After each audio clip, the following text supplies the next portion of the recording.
Hello दोस्तों, चलिए हम लोग देखने वाले हैं question number 2 financial and investment management का।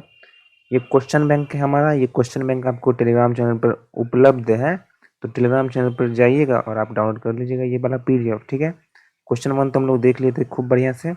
नहीं देखे हैं तो लिंक डिस्क्रिप्शन में दिया हुआ है, आप जाकर देख सकते हैं ये वीडियो। ठीक है, क्वेश्चन नंबर 1 का आपको पूरा याद भी करा देंगे, इसी वीडियो में आपको पूरा याद भी करा देंगे। चलिए दोस्तों, बात करते हैं क्वेश्चन नंबर 2 के हिसाब से। क्या है क्वेश्चन 2, आइए देखते हैं फटाफट से। ठीक है, मजा आने वाला है sir. Discuss the organisation and responsibility of financial management in a corporation. एक निगम में वित्तीय प्रबंधन के संगठन और जिम्मेदारियों पर चर्चा करें। कुछ भी अल्टर नहीं पढ़ा रहे हैं, जो एग्जाम में आएगा, जो परीक्षा में आएगा वही पढ़ाएंगे, जो आएगा वही पढ़ाएंगे। फाइनेंशियल इन्वेस्टमेंट एंड मैनेजमेंट, जो कि आपका राजा ऑनर्स पेपर 5 है, 20 तारीख को है। कितने तारीख को राजा? 20 मार्च को। तो 20 मार्च को है, याद कर लो। क्वेश्चन क्या है? एक निगम में वित्तीय प्रबंधन के संगठन और जिम्मेदारियों पर चर्चा करें। संगठन और जिम्मेदारियों पर चर्चा करें। निगम में वित्तीय प्रबंधन एक महत्वपूर्ण भूमिका निभाता है, क्योंकि यह धन के प्रवाह, निवेश, बजट, लेखा और वित्तीय रणनीतियों से संबंधित निर्णयों को नियंत्रित करता है। एक कुशल वित्तीय प्रबंधन प्रणाली निगम की दीर्घकालिक स्थिरता और वृद्धि सुनिश्चित करता है। याद हुआ क्या सर? क्या बोल रहे हैं? क्या बोल रहा है सर? कुछ समझ नहीं आया? अरे बेटा देखो मेरी बात। बोल रहा है कि यह जो है वो धन के प्रवाह, निवेश, बजट, लेखा, वित्तीय रणनीति से संबंधित निर्णयों को नियंत्रित करता है। किसको नियंत्रित करता है? धन के प्रवाह, निवेश, बजट, लेखा, वित्तीय रणनीति को। एक कुशल वित्तीय प्रबंधन प्रणाली निगम की दीर्घकालिक स्थिरता और वृद्धि सुनिश्चित करता है। क्या सुनिश्चित करता है? प्रबंधन प्रणाली निगम की दीर्घकालिक स्थिरता और वृद्धि। प्रबंधन प्रणाली निगम की दीर्घकालिक स्थिरता और वृद्धि। याद हुआ क्या? Yes sir. याद करते जाना है, बोलते जाना है, चुपचाप बैठे नहीं रहना है सर। समझे क्या? Yes sir. फटाफट से बोलो, समझे क्या? Yes sir. हेलो, आवाज़ आ रहा है क्या? चलिए सर। अब दोस्तों हम लोग बात करते हैं कि वित्तीय प्रबंधन का संगठन क्या होता है। सबसे पहला है मुख्य वित्तीय अधिकारी, एक सीएफओ जिसको हम लोग कहते हैं। मुख्य वित्तीय अधिकारी निगम के वित्तीय प्रबंधन का प्रमुख होता है और वित्तीय रणनीति, निवेश निर्णय और पूंजी संरचना को नियंत्रित करता है। दूसरा है वित्तीय योजना और विश्लेषण विभाग, जिसको हम लोग फाइनेंशियल प्लानिंग कहते हैं। विश्लेषण करना। वित्तीय योजना और विश्लेषण विभाग। कौन सा विभाग राजा? वित्तीय योजना और विश्लेषण विभाग। कौन सा विभाग? वित्तीय योजना और विश्लेषण विभाग। याद हुआ? यह विभाग क्या करता है? यह विभाग वित्तीय योजना तैयार करता है और बजट निर्धारित करता है। कौन सा क्या करता है राजा? विभाग जो है ना, वो वित्तीय योजना तैयार करता है, वित्तीय योजना तैयार करता है और बजट निर्धारित करता है और वित्तीय प्रदर्शन का विश्लेषण करता है। यह प्रबंधन को निर्णय लेने में सहायता करता है। याद हुआ क्या सर? वित्तीय योजना और विश्लेषण विभाग क्या करता है? बोलो बोलो बोलो बोलो। जो वित्तीय योजना और विश्लेषण विभाग क्या करता है? यह विभाग योजना बनाता है, वित्तीय से संबंधित बजट निर्धारित करता है और वित्तीय प्रदर्शन का विश्लेषण करता है। समझे क्या? अगला लेखा विभाग। कौन सा विभाग? लेखा। बोलो जुबा केसरी। लेखा विभाग। लेखा विभाग जो होता है वो सभी वित्तीय लेन देन का रिकॉर्ड करता है, बैलेंस शीट, आय विवरण तैयार करता है और करों और वित्तीय अनुपालन को सुनिश्चित करता है। लेखा विभाग, क्या बात कर रहे हैं? लेखा विभाग, बोलो मेरे साथ, लेखा विभाग। ये क्या करता है? लेखा विभाग निगम के सभी वित्तीय लेन देन का रिकॉर्ड रखता है, बैलेंस शीट और आय विवरण तैयार करता है। अगला कोष प्रबंधन विभाग। कौन सा विभाग? कोष प्रबंधन विभाग। कौन सा विभाग? कोष प्रबंधन विभाग। ये क्या करता है राजा? यह विभाग नकदी प्रवाह का प्रबंधन करता है। किस चीज का प्रबंधन करता है? एक बार फिर से नकदी प्रवाह। कौन सा प्रवाह? नकदी कैश फ्लो और बैंकिंग लेन देन को नियंत्रित करता है। किसको नियंत्रित करता है? बैंकिंग लेन देन को नियंत्रित करता है और निवेश निर्णय करता है। नाम से पता चल रहा है कोष प्रबंधन विभाग। कोष प्रबंधन विभाग सर, कोष प्रबंधन विभाग क्या करता है? नकदी प्रवाह का प्रबंधन करता है और बैंकिंग लेन देन को नियंत्रित करता है, निवेश को निर्णय लेता है। याद हुआ क्या? अगला क्या है? आंतरिक लेखा परीक्षा और नियंत्रण। क्या बोला राजा? आंतरिक लेखा परीक्षा और नियंत्रण। आंतरिक लेखा परीक्षा और नियंत्रण मतलब इंटरनल ऑडिट एंड कंट्रोल। क्या बोला Raja? Internal audit and control. तुम सुन नहीं रहे हो, सुन ही नहीं रहे हो राजा। ऐसे नहीं होगा। बोलो आंतरिक लेखा परीक्षा और नियंत्रण। बोलो आंतरिक लेखा परीक्षा और नियंत्रण। याद कर रहा हूँ राजा, याद कर रहा हूँ। आंतरिक लेखा परीक्षा और नियंत्रण, इस विभाग का कार्य क्या होता है कि इसमें वित्तीय नियंत्रणों की समीक्षा करना, धोखाधड़ी को रोकना, लेखा मानकों के अनुसार वित्तीय संचालन की जांच करना। किसकी जांच करना राजा? वित्तीय संचालन। किसकी जांच करना? वित्तीय संचालन। एक बार फिर से बोलो, वित्तीय संचालन। बोलो वित्तीय संचालन। हाँ सर। और समीक्षा किसका करता है राजा? वित्तीय नियंत्रण की समीक्षा करता है और धोखाधड़ी को रोकता है। किसको रोकता है? धोखाधड़ी को, हाँ। और लेखा मानकों के अनुसार क्या करता है? वित्तीय संचालन की जांच करता है। याद हुआ क्या? Yes sir. संगठन था राजा, ये तो संगठन था। कितने संगठन थे? 5। पहला है मुख्य वित्तीय अधिकारी। मुख्य वित्तीय अधिकारी का काम क्या होता है? जो वित्तीय रणनीति, निवेश निर्णय और पूंजी संरचना को नियंत्रित करना। और दूसरा वित्तीय योजना और विश्लेषण का विभाग होता है, जो कि बजट तैयार करता है और विश्लेषण करता है। तीसरा लेखा विभाग, जो लेन देन का रिकॉर्ड करता है, बैलेंस शीट और विवरण तैयार करता है। चौथा कोष प्रबंधन विभाग, जो नकदी प्रवाह का प्रबंधन करता है, बैंकिंग लेन देन को नियंत्रित करता है। पांचवा आंतरिक लेखा परीक्षा और नियंत्रण, ये क्या करता है? ये वित्तीय नियंत्रण को समीक्षा करता है, धोखाधड़ी को रोकता है, लेखा मानकों के अनुसार वित्तीय संचालन की जांच करता है। क्वेश्चन में जिम्मेदारी भी पूछ रहा था, आइए देखते हैं फटाफट से और जिम्मेदारी को भी चट से समाप्त करते हैं। वित्तीय प्रबंधन की जिम्मेदारियां क्या क्या है? वित्तीय योजना और बजट। सबसे पहला क्या है? वित्तीय योजना और बजट का निर्माण करना। वित्तीय योजना और बजट का निर्माण करना, बोलना पड़ेगा आपको भी। बोलो वित्तीय योजना और बजट का निर्माण करना। वित्तीय योजना और बजट का निर्माण करना। बोल रहे हो? बोलो वित्तीय योजना और बजट का निर्माण करना। Yes sir. इसमें क्या होता है कि दीर्घकालिक और अल्पकालिक वित्तीय योजना बनाता है। जी बिल्कुल। विभिन्न विभागों के लिए बजट तैयार करता है, संसाधनों को प्रभावी आवंटन करता है। फिर से सर, पहला जिम्मेदारी क्या है? वित्तीय योजना और बजट निर्माण, वित्तीय योजना और बजट निर्माण, वित्तीय योजना और बजट निर्माण, जिसमें निगम की दीर्घकालिक होती है, अल्पकालिक वित्तीय योजना बनाई जाती है, विभिन्न विभागों के लिए बजट तैयार करता है और संसाधनों को प्रभावी आवंटन करता है। याद हुआ क्या? Yes sir.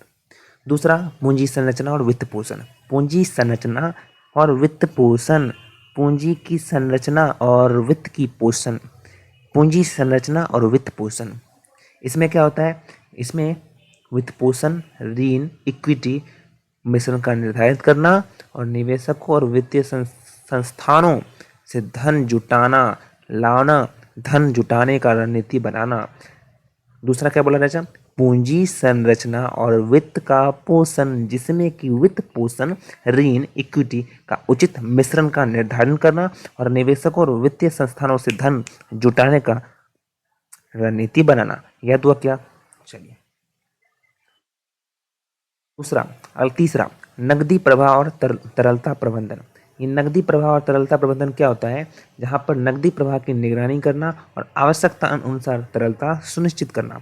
तीसरा क्या बोला? नकदी प्रवाह और तरलता प्रबंधन। नकदी प्रवाह और तरलता प्रबंधन। नकदी प्रवाह और तरलता प्रबंधन, नकदी प्रवाह और की निगरानी करना और आवश्यकता अनुसार सुनिश्चित करना उसका तरलता को। आपातकालीन वित्तीय आवश्यकताओं की पूर्ति के लिए योजना बनाना। क्या करना? योजना बनाना। क्या करना? योजना बनाना। याद हुआ क्या? यस। किसकी योजना बनाना? आपातकालीन वित्तीय, इमरजेंसी में जो वित्तीय की आवश्यकता आएगी तो क्या करेंगे, कहाँ से लाएंगे, किसके माथे पर लाएंगे, किससे कहाँ से लाएंगे, इसकी योजना बनाना। याद हुआ क्या? यस। निवेश प्रबंधन। क्या हो राजा? निवेश प्रबंधन। देखो एक चीज़ बता देता है राजा, आपको ईमानदार बनना पड़ेगा। आपको याद करने के लिए हम बैठ रहे हैं और आप अगर याद नहीं करेंगे, हंसी करेंगे, तो हंसी खेल समझिएगा तो राजा आप ही भोगिएगा, हम नहीं भोगेंगे सर। ठीक है, हम नहीं भोगेंगे, आप ही भोगिएगा। इसलिए याद कर लीजिए फटाफट से, वीडियो चला के आराम से पूरा याद कीजिए। ठीक है, और सारा बार बार बोल रहे हैं ताकि आपको याद हो जाए। अगला है निवेश प्रबंधन। चौथा क्या है? निवेश प्रबंधन। क्या प्रबंधन? निवेश प्रबंधन। किसका प्रबंधन करना रहेगा? निवेश का प्रबंधन। इसमें धन का प्रभावी निवेश करना और लाभ और जोखिम का मूल्यांकन करना। निवेश मतलब पैसा लगाना, निवेश मतलब इन्वेस्टमेंट, निवेश मतलब इन्वेस्टमेंट, निवेश मतलब इन्वेस्टमेंट। ओके, हम लोग क्या पढ़ रहे हैं? कौन सा चैप्टर? हम लोग कौन सा सब्जेक्ट पढ़ रहे हैं? Financial and investment management. Sir ये ऑनर्स पेपर कौन सा है? 5 है। कौन से तारीख को राजा? 20 मार्च। याद रखना 20 मार्च को आप लोग को सेकंड सीटे जाना है, 10 बजे से आप लोग का एग्जाम है। और ये क्वेश्चन आपको दिखेगा गारंटी के साथ लिख कर रख लो, ये क्वेश्चन आपको दिखेगा। 20 मार्च को आप लोग को एग्जाम में जाना है। कहाँ जाएंगे सर? आपका जो भी सेंटर पड़ा है वहाँ पर जाना है। कितने बजे जाना है राजा? फर्स्ट सिटिंग 10 बजे से शुरू होगा आपका एग्जाम। और 20 मार्च को कौन सा सब्जेक्ट का एग्जाम है? Financial investment and management. ठीक है सर, तो ये क्वेश्चन आपको देखने को मिलेगा, पूरा छाप के आओगे और 20 में 20 लाना है, पूरा पूरा लिख के आना है, भर भर करना है, 4-5 पेज भर के आइएगा। देखिएगा क्या मज़ा आता है सर, रिजल्ट देखने का मजा आएगा। 4-5 पेज भर के आइएगा, वादा करते हैं रिजल्ट देखने का आपको मजा आएगा, हमको मजा आएगा। 4-5 पेज भर के आइएगा, मतलब राजा पर क्वेश्चन का 4-5 पेज लिखिएगा। पर क्वेश्चन का मतलब प्रत्येक क्वेश्चन का 4-5 पेज जरूर लिख के आइएगा, तब सर रिजल्ट देखने लायक होगा। समझे क्या? चलिए आते हैं हम लोग निवेश प्रबंधन पे। तो निवेश प्रबंधन मतलब, निवेश प्रबंधन का मतलब धन का प्रभावी निवेश करना, लाभ जोखिम का मूल्यांकन करना। अगला है 5वां, वित्तीय जोखिम प्रबंधन। किसका प्रबंधन? वित्तीय जोखिम, जो जोखिम होता है ना वित्तीय से, उसका प्रबंधन करना, पहले से जुगाड़ करना। तो मुद्रास्फीति, ब्याज दर, विदेशी मुद्रा, इनको जोखिम का प्रबंधन करना। बीमा और हेजिंग रणनीति का उपयोग करना। बीमा और हेजिंग रणनीति, राजा हेजिंग रणनीति क्या होता है? हेजिंग रणनीति, हेजिंग रणनीति क्या होता है भाई साहब? अच्छा क्वेश्चन है। हेजिंग रणनीति क्या होता है? पैसा जहाँ पर डूब जाता है और वहाँ पे गारंटी होती है कि तुझे डूबने नहीं देंगे, इतना पैसा तुझे देंगे, 2 लाख डूब जाएगा तो मैं तुम्हें 1,20,000 रुपये दे दूंगा, इसको कहते हैं हेजिंग। ठीक है, हेजिंग। उसके बाद है अनुपालन और कर नियोजन। नियोजन कौन सा नियोजन? अनुपालन और कर, अनुपालन और कर नियोजन मतलब कानून और वित्तीय विनियमों का अनुपालन करना और बजट और अनुकूलन अनुकूलन रणनीति विकसित करना। अनुपालन और कर नियोजन क्या होता है? जहाँ पर कानून के कर जो होते हैं और वित्तीय विनियम होते हैं उनका अनुपालन सुनिश्चित करना और बचत और अनुकूलन रणनीति क्या करना राजा? विकसित करना। हुआ क्या यार? चलिए अगला है वित्तीय रिपोर्टिंग और विश्लेषण। किसका रिपोर्टिंग राजा? वित्तीय रिपोर्टिंग और विश्लेषण करना, उसी का विश्लेषण करना, जहाँ पर आय विवरण, बैलेंस शीट, नकदी प्रवाह विवरण तैयार करना और वित्तीय प्रदर्शन की समीक्षा और विश्लेषण पर प्रबंधन को रिपोर्ट देना। किसको रिपोर्ट देना? प्रबंधन को रिपोर्ट देना। किसको रिपोर्ट देना? प्रबंधन को रिपोर्ट देना। और किस चीज का रिपोर्टिंग करना? वित्तीय का रिपोर्टिंग करना, और उसको किसको रिपोर्ट करना है? प्रबंधन को रिपोर्ट करना है। याद हुआ क्या? लास्ट है लागत नियंत्रण। किसका नियंत्रण? लागत नियंत्रण मतलब जो कॉस्ट लगता है उसका नियंत्रण करना और लाभप्रदता की वृद्धि करना, प्रॉफिट को बढ़ाना। लागत को प्रभावी रूप से प्रबंधित करना और अनावश्यक खर्च को कम करना, राजस्व बढ़ाना, लाभप्रदता को बढ़ाना, प्रॉफिट बढ़ाना, खर्चा घटाना। बोलो मेरे साथ, आय बढ़ाना, खर्चा घटाना, प्रॉफिट बढ़ाना, खर्चा घटाना। जो भी बोलो, प्रॉफिट बढ़ाना, खर्चा घटाना। क्या क्या देख रहे थे राजा? हम लोग जिम्मेदारी देख रहे थे। किसकी जिम्मेदारी? वित्तीय प्रबंधन की क्या जिम्मेदारी है? वित्तीय योजना और बजट बनाना, पूंजी संरचना और वित्त पोषण, नकदी प्रवाह और तरलता प्रबंधन, निवेश प्रबंधन, वित्तीय जोखिम प्रबंधन, अनुपालन और कर नियोजन, वित्तीय रिपोर्टिंग और विश्लेषण, लागत नियंत्रण, लाभप्रदता वृद्धि। हुआ क्या याद राजा? चलिए सर अगला क्वेश्चन देखिएगा। इंग्लिश वाले बच्चे आप लोग होशियार हैं, इंग्लिश वाले बच्चे आप लोग खुद से याद कर सकते हैं। बस आपको ये पीडीएफ ले लेना है, हमारे टेलीग्राम चैनल पे ये पीडीएफ डाला हुआ है। अगला क्वेश्चन देखते हैं। Define dividend, explain various form of dividend. लाभांश को परिभाषित करें। डिविडेंड क्या होता है उसको परिभाषा करना है और लाभांश के विभिन्न रूपों की व्याख्या करें। जितने रूप हैं सबकी व्याख्या करेंगे। आओ ना देखते हैं सर। सारे बच्चे लाइक करेंगे, सारे बच्चे जितने बच्चे देख रहे हैं लाइक जरूर कीजिएगा। दिल से अपना भाई के लिए लाइक कीजिएगा, अपने भाई के लिए सब्सक्राइब नहीं किए तो सब्सक्राइब कीजिएगा। पूरा बेनिफिट आपका होगा, हमारा कुछ नहीं होगा सर, हमारा कुछ नहीं जाएगा और कुछ आएगा भी नहीं। बस आपको पूरा पूरा बेनिफिट होगा, 100% बेनिफिट होगा आपको। ठीक है सर। लाभांश की परिभाषा लिखते हैं, बेहतरीन तरीके से एग्जाम में लिखिएगा, सजा कर लिखिएगा, पेज भर भर कर लिखिएगा। पूरा नंबर मिलेगा, 20 में 18 जरूर मिलेगा, ये मेरा वादा है, गारंटी लिख के रखिएगा, 18 जरूर मिलेगा। भर भर लिखिएगा, अच्छा रेटिंग में लिखिएगा, पॉइंट में लिखिएगा, जैसे यहाँ पर लिखा हुआ है नोट्स में वैसे लिखिएगा, मजा सर आएगा। ठीक है, लाभांश वह राशि होती है जो कंपनी द्वारा और अपने शेयर धारकों को उनके निवेश पर लाभ के रूप में प्रदान की जाती है। किसके रूप में? लाभ के रूप में। और किसको देती है? निवेशकों को देती है, शेयर धारकों को देती है। क्या देती है? पैसा देती है। कौन देती है? कंपनी देती है। याद हुआ? ये कंपनी की शुद्ध आय का एक हिस्सा है। पैसा कहाँ से देती है? कौन सा पैसा देती है? नेट प्रॉफिट देती है, शुद्ध आय देती है, उसमें से हिस्सा देती है, उसमें से हिस्सा देती है। किसको देती है? शेयर धारकों को देती है, जिसे निर्देशक मंडल द्वारा अनुमोदित किया जाता है। किसके द्वारा अनुमोदित किया जाता है? निर्देशक मंडल। अनुमोदित मतलब बताया जाता है कितना हिस्सा दे।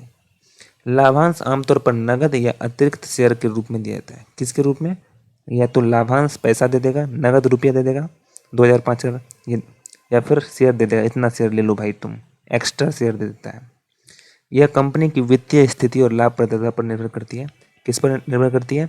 अगर वित्तीय स्थिति सही होगी, लाभ होगा तो देगी, नहीं तो नहीं देगी। ठीक है।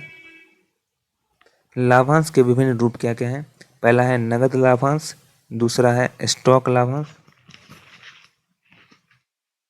तीसरा संपत्ति लाभांश, चौथा स्क्रिप लाभांश, पांचवा परिसमापन लाभांश। ठीक है सर। अब हम लोग देखते हैं एक एक करके। नगद लाभांश। नगद लाभांश क्या होता है? जो कंपनी और शेयर धारकों को सीधे नगद भुगतान करती है, जहां चेक के रूप में या फिर खाते में डाल दिया जाता है। यदि किसी कंपनी ने शेयर 5 रुपये का नगद लाभांश है तो भाई वो किसी निवेशक के पास जितना शेयर है उसके हिसाब से उसको पैसा मिल जाएगा। जैसे यहाँ 1000 है तो 5000, 2000 है तो 10,000, ऐसे मिलता है। 5 रुपया प्रति शेयर में लाभांश देगा तो जितना शेयर आपके पास होगा उतना रुपया आपको मिलेगा। दूसरा है स्टॉक लाभांश। ये कंपनी और शेयर धारकों को नगद के बजाय शेयर प्रदान कर देती है कि लो भाई पैसा नहीं देंगे, तुम इसके बदले जितना पैसा हुआ है उसको शेयर ले लो। इससे शेयर धारकों की कुल हिस्सेदारी बढ़ जाती है कि भाई मैं 10 शेयर का मालिक था, अब मेरे पास 20 शेयर हो गया। ये आमतौर पर तब किया जाता है जब कंपनी के पास नगद नहीं होता है तो कहता है कि लो भाई शेयर ही ले लो। उदाहरण के लिए कंपनी 10% का स्टॉक लाभांश घोषित करती है तो किसी व्यक्ति के पास 1000 शेयर है तो 1000 का 10% और उसको मिल जाएगा, मतलब 100 अतिरिक्त शेयर मिल जाएगा। अब उसके बाद 1000 प्लस 100 शेयर हो गया। दोनों को जोड़ दीजिए, कितना होता है बताइएगा जरूर। संपत्ति लाभांश क्या होता है? जहां पर कंपनी और शेयरधारक को नगद या स्टॉक के बजाय कोई संपत्ति दे दिया जाता है, जैसे कोई वस्तु दे दिया जाता है या निवेश या कोई अचल संपत्ति दे दिया जाता है, कुर्सी टेबल है ना, लैंड बिल्डिंग फर्नीचर मशीन, ये सब दे दिया जाता है। तब दिया जाता है जब तरलता की कमी होती है कंपनी के पास। अगला है स्क्रिप डिविडेंड, जहां पर कंपनी के पास नगद की कमी होती है लेकिन भविष्य में लाभांश देने का वादा करती है तो शेयर धारकों को एक प्रॉमिसरी नोट दे देती है कि लो भाई एक कागज़ के नोट में लिख के दे देती है, कागज़ पर लिख के दे देती है कि लो भाई तुम्हारा 10,000 नोट में दे देगी, मैं प्रॉमिस करता हूँ अगले साल तुम्हें 10,000 रुपये दे दूंगा। अब बात करते हैं परिसापन लाभांश, जहां पर यह लाभांश कंपनी के व्यवसाय बंद करने या परिसमापन की स्थिति में दिया जाता है। जब कंपनी बंद हो जाती है तो पैसा दिया जाता है। ये शेयरक निवेश के अनुपात में संपत्ति या नगद लौटा दिया जाता है। यह आमतौर पर कंपनी के पूंजीगत भंडार से भुगतान किया जाता है। ठीक है सर। ठीक है सर, अगला क्वेश्चन देखते हैं, लेकिन 2 मिनट का वेट करेंगे अगला क्वेश्चन के लिए। 2 मिनट का वेट कीजिए फटाफट। 2 मिनट लगेगा नहीं, बस 1 मिनट लगेगा। ठीक है, 2 मिनट।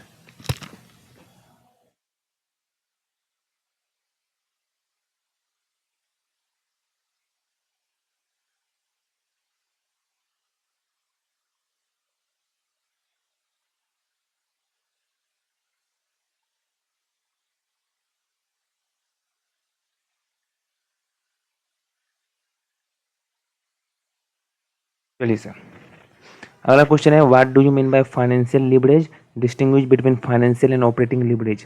वित्तीय उत्तोलन से आपका क्या अभिप्राय है और वित्तीय और परिचालन उत्तोलन के बीच अंतर बताना है। किसके किसके बीच? वित्तीय और वित्तीय उत्तोलन से आपका क्या अभिप्राय है? क्वेश्चन क्या बोल रहा है? वित्तीय उत्तोलन से आपका क्या अभिप्राय है और वित्तीय और परिचालन उत्तोलन के बीच अंतर बताना है। सबसे पहले परिभाषा लिखना है वित्तीय उत्तोलन का।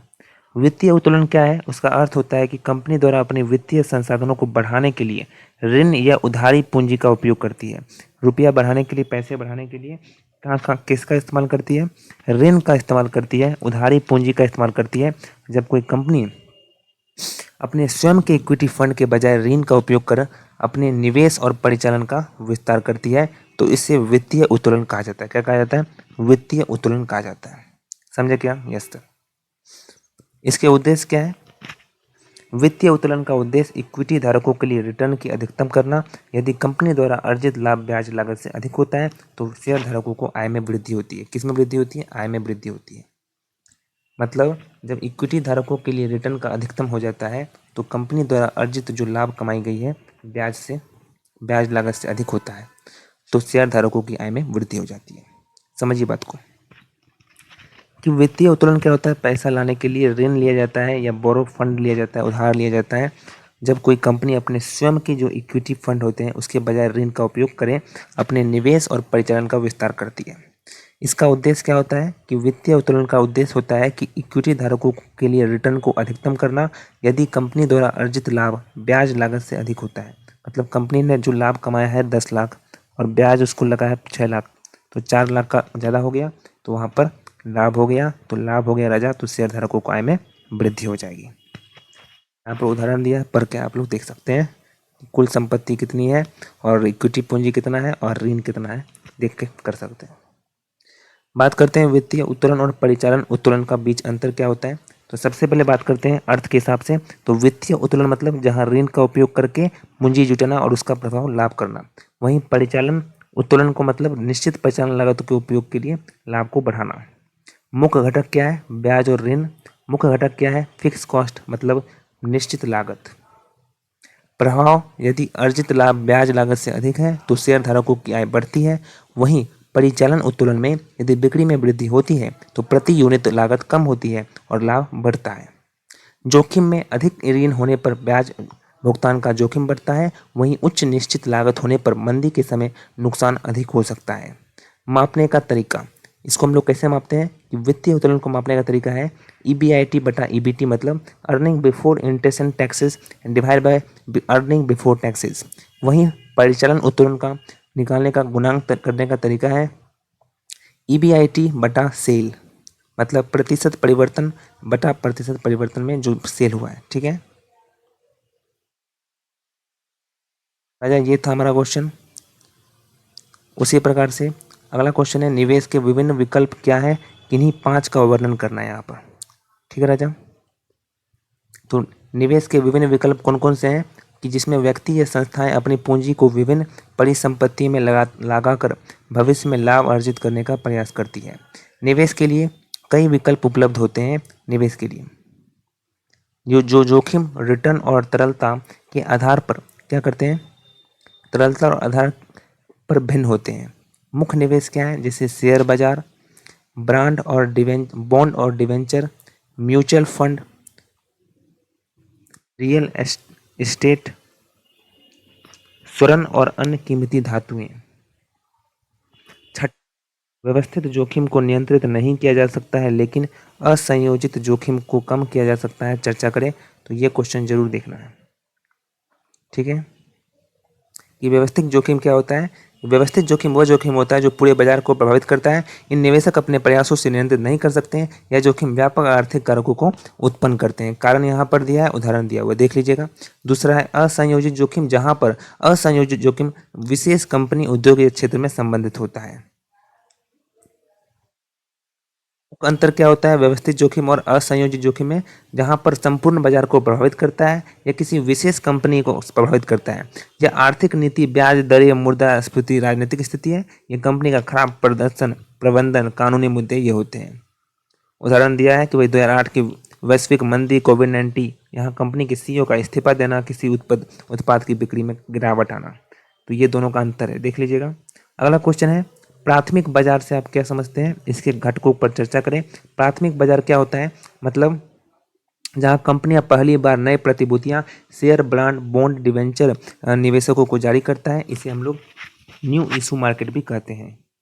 प्राथमिक बाजार के घटक क्या हो? सबसे पहले प्रारंभिक सार्वजनिक प्रस्ताव, उसके बाद दूसरा है फॉलो ऑन पब्लिक ऑफर, तीसरा है निजी प्लेसमेंट, चौथा है अधिकार निर्गम, पांचवा है क्वालिफाइड इंस्टीट्यूशनल प्लेसमेंट QIP। ठीक है सर। अगला क्वेश्चन है स्टॉक एक्सचेंज से क्या तात्पर्य है? स्टॉक एक्सचेंज के कार्य की व्याख्या करें। स्टॉक एक्सचेंज वह संगठित बाजार शेयर, बॉन्ड, डिबेंचर, अन्य प्रतिभूतियां खरीद बिक्री होती है। यह एक माध्यम है जो निवेशकों और कंपनियों को आपस में जोड़ता है, जिससे कंपनियां पूंजी जुटा सकती है और निवेशक अपने निवेश से लाभ कमा सकते हैं। स्टॉक एक्सचेंज के कार्य, पहला, प्रतिभूतियों की खरीद बिक्री की सुविधा, पूंजी निर्माण में सहायता, निवेशकों को सुरक्षा और पारदर्शिता प्रदान करना, मूल्य निर्धारण करना, आर्थिक संकेतक, निवेशकों को विविधीकरण का अवसर, धोखाधड़ी और अवैध गतिविधियों पर निर्णय लेना, नियंत्रण करना। अगला, सेबी की भूमिका का वर्णन करें। SEBI securities and exchange board of India, भारतीय प्रतिभूति और विनिमय बोर्ड, भारत में शेयर बाजार और वित्तीय बाजारों को नियंत्रित करने वाली स्वायत्त संस्था है। इसे 1992 में अधिनियमित किया गया है और इसका मुख्य उद्देश्य निवेशकों के हितों की रक्षा करना और बाजार को पारदर्शी व कुशल बनाना होता है। सेबी की भूमिका, निवेशकों के हितों की सुरक्षा करना, स्टॉक एक्सचेंज और ब्रोकरों को विनियमन देना, कंपनियों द्वारा पूंजी जुटाने का प्रक्रिया का नियंत्रण, धोखाधड़ी और अनैतिक व्यापार को रोकना, म्यूचुअल फंड और अन्य वित्तीय संस्थाओं का विनियमन करना, क्रेडिट रेटिंग एजेंसियों का नियमन, कॉर्पोरेट गवर्नेंस को बढ़ावा देना। सेबी की प्रमुख शक्तियां क्या क्या है? नियामक शक्ति, न्यायिक शक्ति और कार्यकारी शक्ति है, जो कि देख सकते हैं। अगला क्वेश्चन है निवेश को परिभाषित करें और इसकी विशेषताओं पर चर्चा करें। Define investment, discuss it's characteristic. चलिए, निवेश वह प्रक्रिया है जिसमें व्यक्ति या संगठन अपने धन को किसी परिसंपत्ति या योजना में लागत है ताकि भविष्य में उसे लाभ प्राप्त हो, या किसी भी प्रकार की वित्तीय या भौतिक संपत्ति में किया जाता है, जैसे कि share, brand, mutual fund, real estate, bank जमा आदि। निवेश की विशेषताएं, लाभ अर्जित करने की क्षमता, जोखिम, समय अवधि, इसको पूरा लिखना है, तरलता, मुद्रास्फीति पर प्रभाव जो पड़ता है वो, कर में जो लाभ होता है वो, विविधीकरण। अगला क्वेश्चन है पूंजी बजट क्या है? पूंजी बजट की तकनीकी का वर्णन करें। पूंजी बजट वह प्रक्रिया है जिसमें कोई संगठन दीर्घकालिक निवेश के लिए निर्णय लेता है, जिसमें नए प्रोजेक्ट, मशीनरी, संयंत्र, उपकरण, अधिग्रहण और विस्तार योजनाओं को निवेश किया जाता है। पूंजी बजटिंग की विशेषताएं जो कि है पूंजी बजट की तकनीकें। पूंजी बजट की विशेषताएं, लंबी अवधि का निर्णय, उच्च पूंजी निवेश, जोखिम और अनिश्चितता, रिटर्न पर प्रभाव। पूंजी बजट की तकनीकी क्या है? पहला, पेबैक अवधि विधि है, नेट वर्तमान मूल्य विधि, सारे की सारे तकनीक है। ठीक है। अगला क्वेश्चन है बैलेंस पोर्टफोलियो बनाते समय आप किस कारक का पर विचार करते हैं? बैलेंस पोर्टफोलियो पर निवेश पोर्टफोलियो होता है जिसमें विभिन्न प्रकार की परिसंपत्तियां होती है, रियल एस्टेट होता है, गोल्ड होता है, म्यूचुअल फंड, बॉन्ड, शेयर होता है, उसका मिश्रण होता है। जोखिम को संतुलित करना और दीर्घकालीन लाभ अर्जित करना। यहाँ पर निवेशक